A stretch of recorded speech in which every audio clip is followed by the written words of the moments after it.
ଆଜି ଆମେ ଚିକେନ୍ କରିବା। ଚିକେନ୍କୁ ଧୋଇଦେଲେ, ଧୋଇକି ହଳଦୀ ଲୁଣ ଗୋଳେଇ ଦେଲେ। ତାପରେ ପିଆଜ ରସୁଣ ଅଦା ପେଷ୍ଟ କରିବା।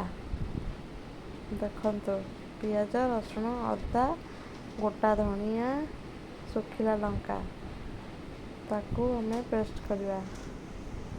ତାପରେ ଗୋଟେ କଢ଼େଇ ବସେଇକି ଟିକେ ତେଲ ପକେଇକି ଦେଖନ୍ତୁ ତେଲ ପଇଲା।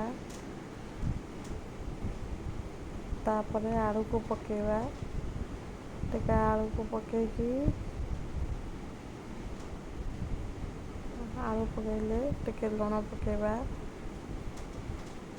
ଟିକେ ହଳଦୀ ପକେଇବା,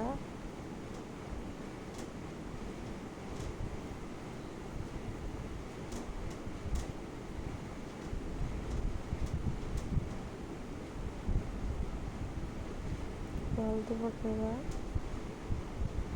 ଲୁଣ ହଳଦୀ ପକେଇଦେଲେ ତାକୁ ଟିକେ ଘାଣ୍ଟି ଦେବା। ତାକୁ ମିକ୍ସ କରିକି ଟିକେ ଘୋଡ଼େଇ ଦେବା।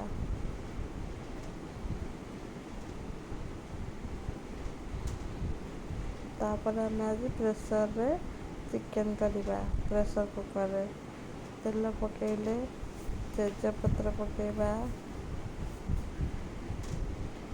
ଗୋଟା ମସଲା ପକେଇବା।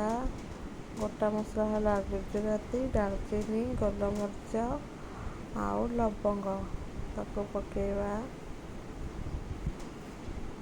ତାପରେ କିଛି କଟା ଯାଇଥିବା ପିଆଜ ପକେଇବା।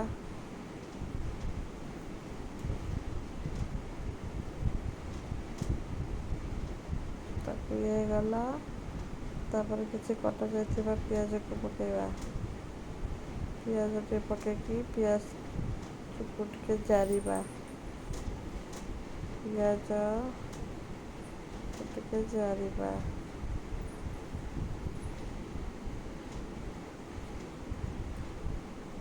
ତାପରେ କାଶ୍ମୀରୀ ଚିଲି ଲଙ୍କା ଗୁଣ୍ଡ 2 ଚାମଚ ଦେବା। ତାପରେ ରାଗ ଅନୁସାରେ ରାଗ ଲଙ୍କା ଗୁଣ୍ଡ 3 ଚାମଚ ଦେବା।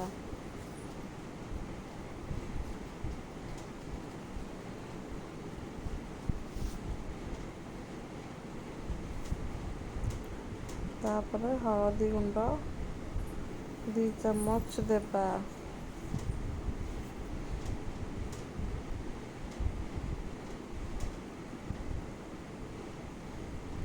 ତାପରେ ପିଆଜ ରସୁଣ ଅଦା ପେଷ୍ଟ ଧନିଆ ଗୋଟା ଧନିଆ ଶୁଖିଲା ଲଙ୍କା ପେଷ୍ଟକୁ ଦେବା।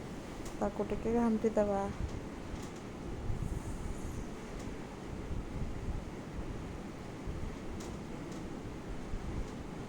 ତାପରେ ଟିକେ ଧନିଆ ଗୁଣ୍ଡ ଦେବା, 2 ଚାମଚ ଧନିଆ ପାଉଡ଼ର ଦେବା।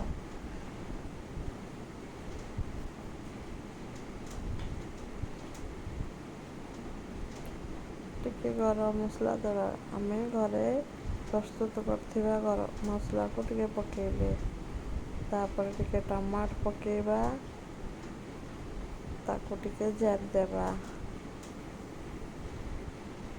ତାପରେ ଆମର ଟିକେ ଚିକେନ୍ ମସଲାକୁ ପକେଇବା। ତାକୁ ଟିକେ ଜାରିଦେବା।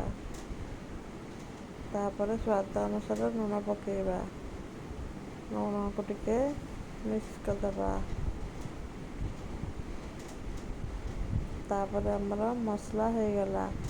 ତାପରେ ଚିକେନ୍ ଗୋଳା ହେଇଥିବାକୁ ପକେଇବା।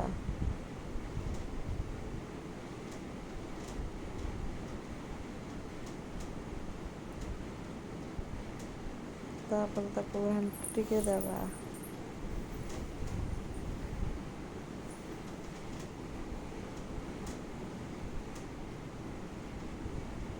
ଟିକେ କଷି ହେଇଗଲା ଟିକେ। ତାପରେ ଆଳୁକୁ ଦେବା। ଆଳୁକୁ ପକେଇକି ଟିକେ କଷିଦେବା। ସେ କଷି ହେଇଗଲା। ତାପରେ ଆମେ ପାଣି ଦେବା।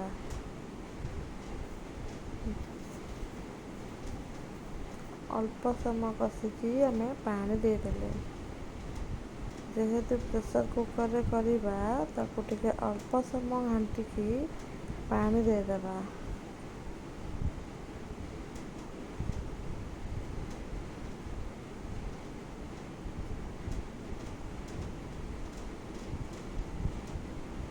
ପାଣି ଦେଲେ ପ୍ରେସର୍ କୁକର୍ ଢାଙ୍କୁଣିକି ଦେଇଦେବା, 2ଟା ସିଟି ଦେଇଦେବା। ସିଟି ଦେଲା ପରେ ଖୋଲିଦେବା ସାଙ୍ଗେ ସାଙ୍ଗେ।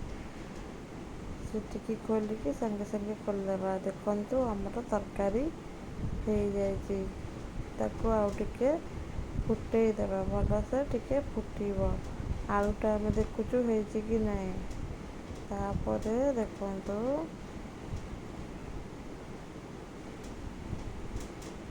ଆମର ଆଳୁ ସିଝି ଯାଇଛି।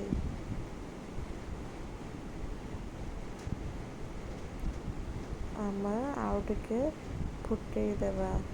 ସିଏ ଫୁଟିଗଲା ପରେ ଟିକେ ଧନିଆ ପତ୍ର ପକାଇଦେବା, ଟିକେ ଗୋଟା ଗୁଣ୍ଡ ମସଲା ଟିକେ ପକାଇଦେବା, ଘରେ ତିଆରି କରିଦେବା। ଆମର ତରକାରୀ ହେଇଗଲା ରେଡ଼ି। ଆସନ୍ତୁ ଖାଇକି ଟିକେ ଟେଷ୍ଟ କରିବା।